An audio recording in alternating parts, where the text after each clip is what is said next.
po sa inyo is, it's been more than a year since you started po sa inyong bagong impilan. Meron po ba kayong naramdaman na parang challenges when you starting in your new house? Or meron pa po ba kayo parang pagmamapa na you guys bumalik po ulit sa pag-i-air? And if ever po meron, how do you guys overcome it? Ako kasi, galing ako sa programang variety. From DZMM's Todo-Todo Walang Preno. Tapos nung nasiba kami, meron akong Happy Night. Variety pa rin yun. Nangangapa ako ngayon sa tatak serbisyo kasi public service ito. So marami akong gusto sa programa para maging how do you say that? Buo yung aming pagtulong. Kasi nag-uumpisa pa lang, naghahanap pa kami ng mga masigasig na mga staff na talagang magtatawag ng mga alaga, mga bagong alaga. At naghahanap kami ng mga tao na magfa-follow through. Kasi na-discover ko na ang pagtulong hindi lang sa programang pag natapos yung programa, tapos na hindi. Kailangan may follow-through. Kailangan kakamustahin sila. Natulungan ba namin kayo? Kasi diretso sa kanilang GCash account yung donation. So, wala kaming paraan para ma-update yun kundi galing sa kanila. At syempre gusto rin namin malaman kung kamusta na yung pasyente, kamusta na yung alaga. At saka, ang sakit din na yung namatayan na kasi kami. So, yun yung struggle ko na masyadong emotional yung programa para sa akin kasi yung kwento ng struggles nila sa buhay na may alagang, may malubhang sakit, wala silang pera, merong sinabihan na tinaningan na ng buhay. Meron namang, alam mo yun, samot-saring emotional baggages ang binibitbit ko araw-araw. Kaya doon ako nahihirapan sa ngayon. Pero so far, getting the hang of it. At saka tinutulungan din ako ng staff na maka-get over pagkatapos ng programa. Kaya lang hindi maiiwasan na pagkausap mo, bigla na lang iiyak, bigla na lang hahagulgol, hindi makapagsalita. At nandito ka para kahit papano, bigyan sila ng lakas ng loob para ipagpatuloy ang kanilang laban. Yun, doon ako nahihirapan sa ngayon, Ben. Sa totoo lang. Ako naman, parang ganun din, yung mag-follow up dun sa mga kaservisyo natin na nag-go through ng depression, tapos i-connect namin sila with the right organization, channeling. Minsan nga ang nangyayari, ang nagiging title ng programa, Abonado Ako, si Chang Ami. Kasi, syempre minsan, gusto mo silang tulungan na mai-reconnect kunyari sa isang seminar that can help them. So, wala naman din pang sponsor. So, silently, minsan, ako malalaman ng asawa ko. Isusulat mo to. Mababasa ng asawa ko. Hindi, meron naman kami pinag-uusapan ng asawa ko ng mga monthly tulong namin. So, minsan, sinasama ko na yon as my monthly parang budget for the tulong na i-connect mo sila. Kasi talagang sa ngayon, napakahalaga ng mental health ng bawat Pilipino. So, alam naman natin na napakamahal magpa-psychiatrist, magpa-psychologist, even life coaches, talagang may bayad, wala namang libreng ganun sa barangay. So, through the program, sa loob ng isang oras, nabibigyan namin sila ng kahit na konting outlet para mailabas yung nararamdaman nila. So, mahirap din kasi minsan nadadala mo siya hanggang sa bahay, naapektuhan ka, lalo na kung ang mga storya namin ay mga millennials na lumaki, na iniwan ng nanay, ng tatay. Yung huli nga, talagang wala siyang pagmamahal na nakuha sa isang nanay. So, yun yung mga bagay na ang hirap bumitaw kasi alam mo na sa maliit mong paraan, pwede kang makatulong sa kanila. Na hindi naman sa lahat ng oras ay financial din. So, yun lang, yung may makinig sa kanila, yun na yung parang tulong na ginagawa namin dun sa programa. So, minsan, nahihirapan din kami pag yung mga ibang equipment ay na umanda.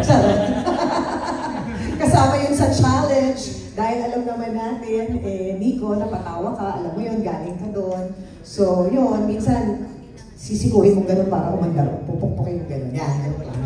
Teka, may nagdag ako, isusulat mo pala ito. Sana makarating sa mga kinauukulan. Gusto kong maging advokasya yung sistema sa DOH, sistema sa DSWD. Kasi doon sa programa namin ito. Water. Kala ko gatas. Hindi ko kasi mukhang gatas. Ano ka ba?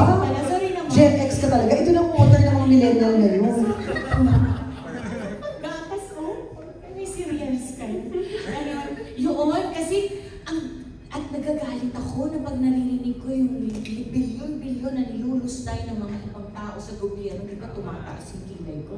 Tapos itong mga taong ito na kailangan ng pambili ng gamot, kailangan ng pambayad sa ospital, at meron pa nga na hindi maoperahan kasi wala, kailangan daw magdadagdag, magbabayad sila ng 100,000 pesos para sa tatay niya. Saan ako kukuha ng ganun, di ba? Ang title din ng show mo, Abonado Ako. Hindi. At galit din ako.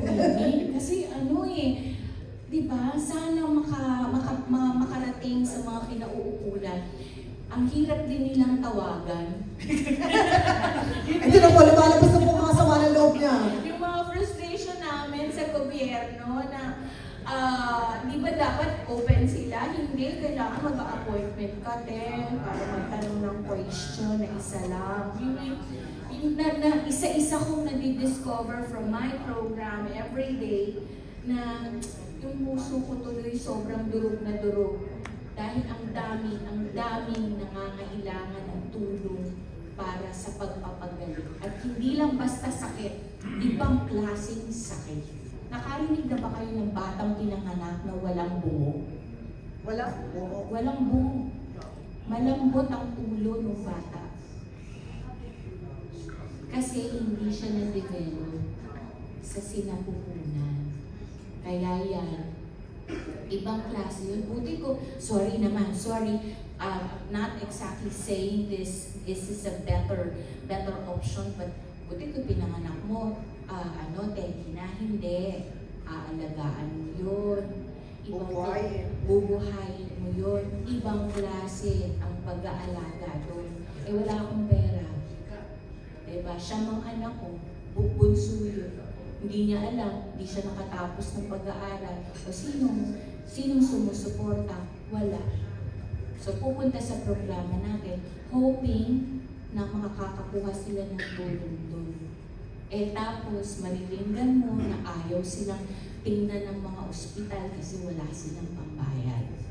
Yun ang sistema. Tapos pag tinanong mo naman sa DOH, ay dapat hindi, servisyo muna. Eto, sa umpisa, yung sinasabi ko sa inyo 100,000. Nagkaroon ng aksidente si tatay, nabasag ang job. Tumawag sa amin yung anak, 2 weeks na sa ospital yung tatay. Ayaw operahan ng ospital kasi kailangan ng down ng 100,000 pesos. Wala po kami ganun. Tawag kami sa DOH. After 1 week, dun pa lang sila nag-reply. At ang reply, hindi ko masyadong nagustuhan. Kasi nagbigay lang ng ayuda. Ang gusto ko sana, mas malawakan. Ano ba talaga ang sistema sa ospital? At paano ang sistema sa ospital, lalong-lalo na dun sa mga malalayong probinsya. Naku, ang daming mahihirap sa Bicol, Nueva Ecija, patawag yan, Quezon, Talagang parang hindi mo alam kung saan barangay ba ito. Hindi napuntahan ng ng Fiesta Queen. Diba? Wala. Yun ang gusto ko sanang develop ng programa through the years. I know it's not happening soon, but I hope we will achieve that over the years. Hindi ka ba nadidepress sa mga naririnig mong kwento? Nadidepress ako, kuya. Umiiyak ako pag uwi ko. How do you handle all that stress building up within you? Iniiyak ko lang. Kasi madaling magbigay ng pera, pindot ka lang. Kaya lang yung nararamdaman ko yung sakit nila kasi may pinagdaanan din akong sakit sa buhay ko. Ang hirap din. Dala ko siya, katulad nung na may namatayan ako. Jesus Maria, sabi ko talaga kay Lord. Kasi ang hirap nun, 7 years old yung bata. Maayos siya eh. Meron siyang ALL, acute lymphoblastic leukemia. 7 years old, nagsimula ang laban niya, 3 years old pa lang siya.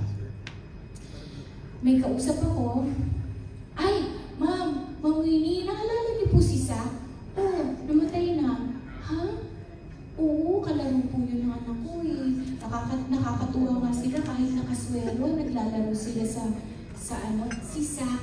3 beses nang nanawagan ng nanay sa amin.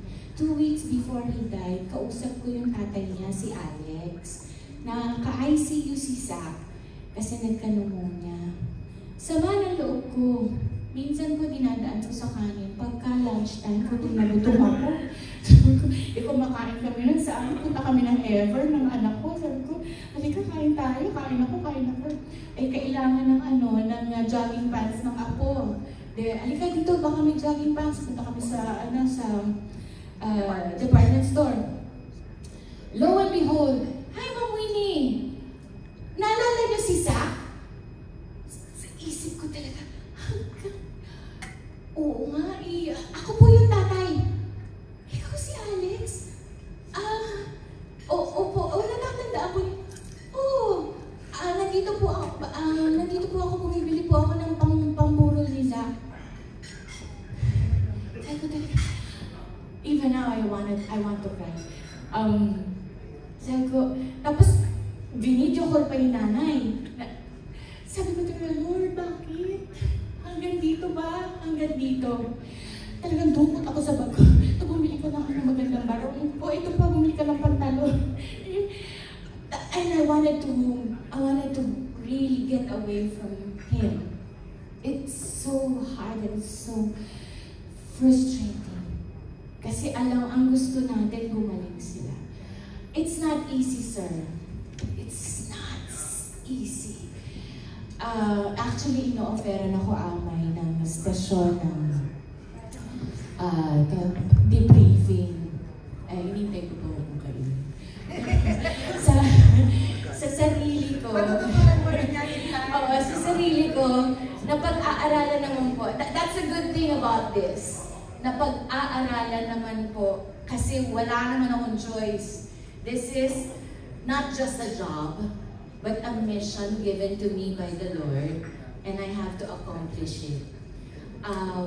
Actually, I don't know how a broken person like me can unbreak people like them. Mahirap. Congratulations. It's the Tomasian spirit. Thank you. Ayun, salamat mga kasama.